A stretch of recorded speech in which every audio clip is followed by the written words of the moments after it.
So the natural question that comes to mind when you play Last Day of June is, what would you do to save the one you love? What should I have done to prevent this thing from happening?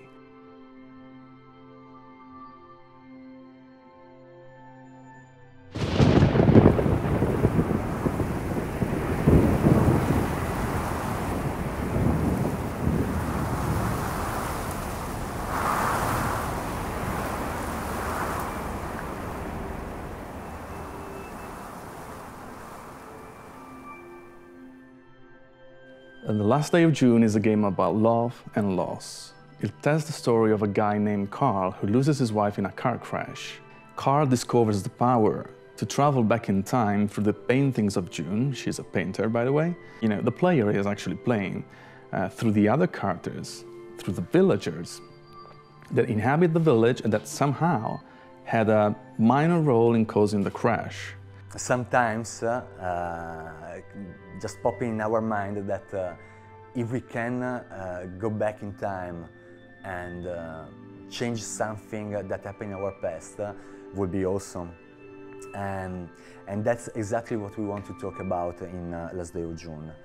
We came up with this idea of the Groundhog Day gameplay mechanic to let the player experience different combinations of events and of facts in the hope of changing the course of events that led ultimately to the crash. And for Carl, it's the same thing. It's about going back and what if this event would have changed, would have saved June? And so the gameplay was designed around this feeling, this question. It's choices and small actions that together build up a response and change the present. We like to tell stories that we care about. For us, making sure that the player feels exactly what the character actually feels within the game has been sort of like the focus of our development process.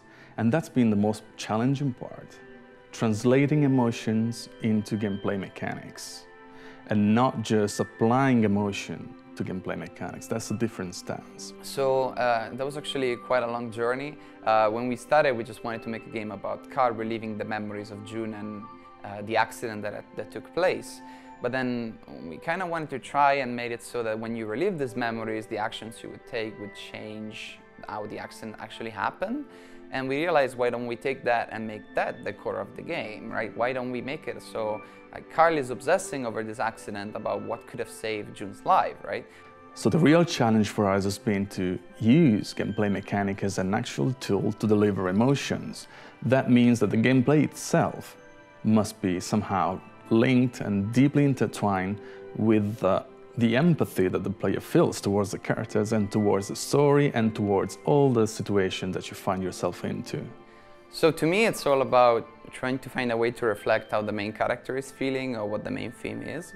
And in a way, the fact that you have to constantly try to think about what combinations and what events will lead to a certain result and try to avoid the crash is very similar to what Carl is doing while thinking about June, right? Thinking about the past, how he could have changed and how he could have saved his wife. The idea is kind of to try to use puzzles and mechanics to put you in Carl's shoes. We choose painting as core tools to travel back in time for two main reasons. The first one is June is a painter, so it was basically her expression tool. The second reason is basically because painting represents somehow reality as seen from the eyes of somebody else. And we have a very diverse team, you know, some people are coming from the game industry, some people are not, so we are able to bring to the table different inspirational sources that comes from movies, from music, or from arts in general. We wanted the game to look a little bit childish and to look really colorful because it creates a very nice contrast with the deep and hypothetically sad subject of the story. We wanted to make everything look like a painting, to give it even a more of a dreamy, hazy feeling to the whole aesthetic. So we developed an internal shader that we finally called the Marmalade shader that basically acts as a sort of like artistic processing of the whole rendering scene. At the very beginning of the project, we wanted to do a more pencil-like drawing. But while testing the shader, we came up with this new effect Instead of going for the full pencil mode, we went for a more artistic brush, impressionistic style. It's cartoonish, but at the same time it has a very realistic photography, and that's done on purpose, because it feels like we were filming with cameras somehow, a sort of like hand-painted miniature where the scene happens. We also developed the characters in a different way so that they look a little bit like, you know, they're tall but they have this big, huge head with shallow eyes, and I guess it's the trademark art style of the game itself. We try to build on the feeling of unease that you kind of feel while playing the game. You see the characters actually don't have any eyes, they don't have the eyeball, and that makes them a bit scary. But at the same time, they're very goofy, they're adorable, and we try to make them a bit lovable. And this is to kind of instill this feeling of not really being sure about what's going on, right? Why are they so scary and yet so cute at the same time? And that's, I guess, kind of like one of the main emotions of the game, melancholy and being weirdly in love with this sad feeling.